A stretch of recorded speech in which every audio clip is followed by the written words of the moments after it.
नमस्कार, SBT news में आपका स्वागत है। पेश है 15 नवंबर बुधवार दोपहर 3:15 बजे राजस्थान की 15 बड़ी खबरें। इस न्यूज बुलेटिन के प्रायोजक हैं विनी केक एंड मोर। तो सबसे पहले एक नजर डालते हैं आज के हेडलाइंस पर। पीएम मोदी ने जारी किया किसान सम्मान की 15वीं किश्त। जयपुर में मोदी राहुल के रोड शो में दिखेगी सॉफ्ट हिंदुत्व की झलक। 7200 करोड़ की परियोजना की पीएम ने दी सौगात। प्रधानमंत्री मोदी, शाह व नड्डा ने दी भाई दूज की शुभकामनाएं।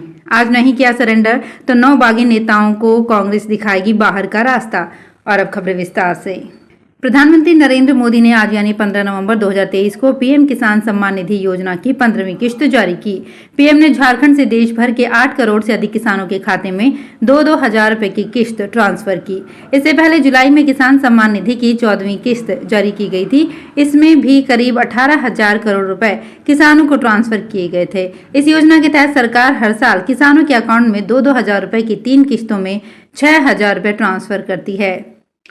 अब जैसे जैसे चुनाव की तारीख नजदीक आ रही है, वैसे ही चुनाव प्रचार भी तेज हो गया है। मतदाताओं को रिझाने के लिए कांग्रेस और भाजपा ने भी अपने स्टार प्रचारकों को चुनावी मैदान में उतार दिया है। दोनों ही दलों के कई स्टार प्रचारक जयपुर सहित प्रदेश के अलग अलग जिलों में डेरा डाले हुए हैं। इसी बीच प्रधानमंत्री नरेंद्र मोदी और कांग्रेस के पूर्व अध्यक्ष राहुल गांधी के जयपुर के परकोटे में रोड शो कराने की तैयारी है। राहुल गांधी के जरिए जयपुर की चारदीवारी के मतदाताओं को साधने का प्रयास करेगी। राहुल गांधी का दौरा 19 नवंबर को जयपुर में प्रस्तावित है।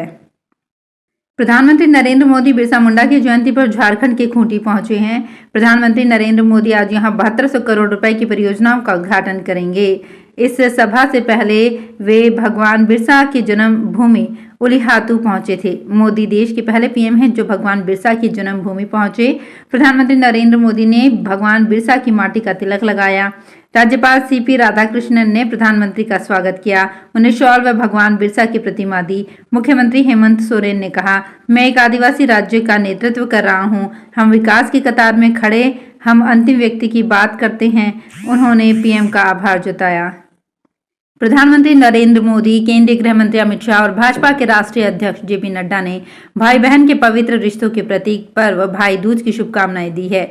मोदी ने भाई दूज की शुभकामनाएं देते हुए एक्स पर पोस्ट कर कहा, भाई दूज भाई बहन के पवित्र रिश्तों का प्रतीक पर्व है। देश भर के अपने परिवारजनों को इस पावन पुनीत अवसर पर मेरी हार्दिक शुभकामनाएं। इसी तरह शाह व नड्डा ने भी एक्स पर शुभकामना संदेश लिखा। राजस्थान में विधानसभा चुनाव नजदीक आने के साथ ही कांग्रेस ने अधिकृत प्रत्याशियों की जीत में रोड़ा बने बागियों को चुनाव से हट जाने की चेतावनी दी है। पार्टी ने साफ कहा है कि बागी पार्टी प्रत्याशी के समर्थन में बैठ जाएं। ऐसा नहीं होने पर पार्टी उनका निष्कासन कर सकती है। इनमें केशवरायपाटन से राकेश बोयत, राजगढ़ लक्ष्मणगढ़ से जौहरी लाल मीणा, लूणकरणसर से पूर्व मंत्री वीरेंद्र बेनीवाल, नागौर से पूर्व मंत्री हबीबुर रहमान, आदर्श नगर से उमर दराज, बसेड़ी से विधायक खिलाड़ी लाल बैरवा, मुंडावर से अंजलि यादव, मनोहर थाना से कैलाश मीणा और शाहपुरा से विधायक आलोक बेनीवाल शामिल हैं। भारत मौसम विज्ञान विभाग ने बंगाल की खाड़ी में कम दबाव का क्षेत्र बनने के साथ ओडिशा के तटीय इलाकों में 45 किलोमीटर प्रति घंटे से 65 किलोमीटर प्रति घंटे की रफ्तार से हवा चलने की भविष्यवाणी की है। उनमें से एक के गंभीर चक्रवात में बदलने की भी संभावना है। मौसम विभाग के एक अधिकारी ने कहा कि बंगाल की खाड़ी के ऊपर एक कम दबाव का क्षेत्र बना हुआ है जो बाद में पश्चिम मध्य बंगाल की खाड़ी में एक अवसाद में बदल जाएगा। उन्होंने कहा 15 नवंबर से आंध्र प्रदेश तट के पास और आसपास हवाओं की गति बढ़ने की संभावना है। 15 और 16 नवंबर को तेज हवाएं चलेंगी। राजस्थान के पूर्व डिप्टी सीएम सचिन पायलट के पोस्टरों की वापसी हो गई है। कांग्रेस की 7 गारंटी के पोस्टरों में सचिन पायलट और सीएम अशोक गहलोत साथ दिखाई दे रहे हैं। राजधानी जयपुर में ऐसे पोस्टर्स की भरमार है। जगह जगह गहलोत पायलट दिखाई दे रहे हैं। चुनाव से ठीक पहले पोस्टर्स में सचिन पायलट की वापसी के अलग अलग सियासी मायने निकाले जा रहे हैं। उल्लेखनीय है कि पायलट के जन्मदिन पर राजधानी जयपुर में लगे पोस्टर्स को हटाने पर विवाद खड़ा हो गया था। पायलट समर्थक विधायक वेद प्रकाश सोलंकी ने सीधे तौर पर सीएम अशोक गहलोत के इशारे पर पोस्टर हटाने का आरोप लगाया था। राजनीतिक विश्लेषकों का कहना है कि सचिन पायलट का 40 सीटों पर सीधा असर है।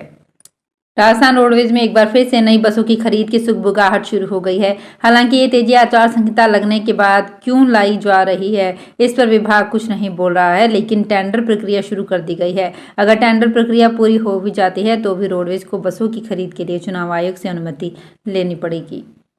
भारत न्यूजीलैंड सेमीफाइनल मैच के कुछ घंटे पहले वानखेड़े स्टेडियम की पिच बदलने की बात सामने आई है।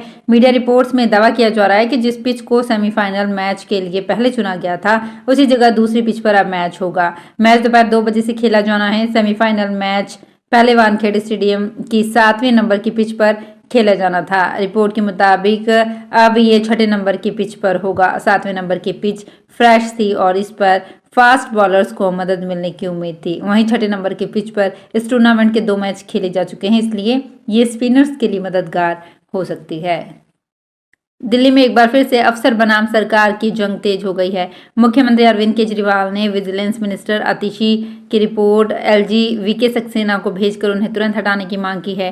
केजरीवाल ने चीफ सेक्रेटरी को तुरंत पद से हटाने के साथ उन्हें सस्पेंड करने की सिफारिश की है। सीएम ने मंत्री आतिशी को ये रिपोर्ट सीबीआई और ईडी को भेजने को कहा है। एक दिन पहले ही दिल्ली की सतर्कता मंत्री आतिशी ने बामनोली भूमि अधिग्रहण मामले में मुख्यमंत्री अरविंद केजरीवाल को 650 पन्नों की प्राथमिक रिपोर्ट सौंपी है। रिपोर्ट में चीफ सेक्रेटरी नरेश कुमार पर बेटे की कंपनी को फायदा पहुंचाने का आरोप लगाया गया है। दीपोत्सव के बाद अब शादियों का सीजन शुरू होगा। बाजार को त्योहारी सीजन जैसी खरीदारी की उम्मीद है। 24 नवंबर को देवउठनी एकादशी के बाद भीलवाड़ा में मांगलिक कार्य शुरू होंगे। होटल इंडस्ट्री के अनुसार 90% के करीब विवाह स्थल और बैंक्वेट हॉल बुक हो चुके हैं, जो पिछले साल से 30 से 35% से अधिक हैं। सामाजिक और व्यक्तिगत स्तर पर शादियों पर खर्च बढ़ा दिया गया है। अब अधिक मेहमान बुला रहे हैं। कुछ जगह शादियों का सीजन तक शुरू देवउठनी से पहले ही शुरू हो जाएंगे। हालांकि 18 नवंबर से ही शादियों की शुरुआत हो रही है। राजस्थान विधानसभा चुनाव को लेकर पुलिस प्रशासन की अवैध गतिविधियों पर पैनी नजर है। वहीं हाईवे पर जगह जगह पॉइंट बनाकर नाकेबंदी कर आने जाने वाले वाहनों की गहनता से जांच की जा रही है। इस दौरान मंगलवार रात लालसोट में राहूवास पुलिस टीम और एफएसटी टीम ने दिल्ली मुंबई एक्सप्रेसवे डूंगरपुर इंटरचेंज पर एक दिल्ली नंबर की कार की तलाशी ली। इसमें कार की डिक्की से 7.5 लाख रुपए मिले, जिन्हें जब्त कर लिया गया। निर्वाचन आयोग की ओर से इस बार विधानसभा चुनावों में अलग अलग नवाचार किए जा रहे हैं। हाल ही में शादी जैसा कार्ड छापकर मतदाताओं को निमंत्रण और फिर प्रशासनिक अधिकारियों का शर्ट पर 100% मतदान की अपील छपवाने के बाद अब मतदान के दिन नई पहल की गई है। इस पहल के तहत वोट डालने वाले पहले 5 मतदाताओं की ओर से 5 पेड़ लगवाए जाएंगे। राजस्थान में मौसम का मिजाज पूरी तरह से बदल चुका है। तापमान में गिरावट के साथ अब सर्दी की ठीक ठाक एंट्री हो गई है। लोगों ने अब गर्म कपड़े, स्वेटर, जैकेट निकाल लिए हैं। मौसम विभाग के मुताबिक तापमान में गिरावट का दौर अगले कुछ दिन जारी रहेगा। जयपुर मौसम केंद्र के ताजा अपडेट पर गौर करें तो आने वाले दिनों में पारा और नीचे जा सकता है। वाराणसी में नाना पाटेकर ने एक युवक को थप्पड़ जड़ दिया। अभिनेता गेटअप में दशाश्वमेध रोड पर शूटिंग स्पॉट पर खड़े थे, तभी एक युवक उनके बगल में आकर खड़ा हो गया और सेल्फी लेने लगा। इतने में नाना को गुस्सा आ गया और उन्होंने जोरदार थप्पड़ मार दिया। बाद में क्रू मेंबर ने उस शख्स की गर्दन पकड़कर उसे वहां से निकाला। वहां मौजूद किसी ने इसे कैमरे में कैद करके वायरल कर दिया। ये वीडियो मंगलवार का बताया जा रहा है। जन्य फिल्म की शुरुआत एक भक्ति गाने से हो रही है। नाना पाटेकर एक सीन के लिए दशाश्वमेध मार्ग पर खड़े थे, तभी सुरक्षाकर्मियों के बीच से एक युवक नाना पाटेकर के पास पहुंच गया। तो फिलहाल इस बुलेटिन में इतना ही। फिर हाजिर होंगे कुछ और बड़ी खबरों के साथ। अगर आप भी अपने आसपास की छोटी बड़ी और महत्वपूर्ण खबरों से अपडेट रहना चाहते हैं तो सब्सक्राइब कीजिए हमारे चैनल एसपीटी न्यूज को और प्रेस कीजिए बेल आइकन पर।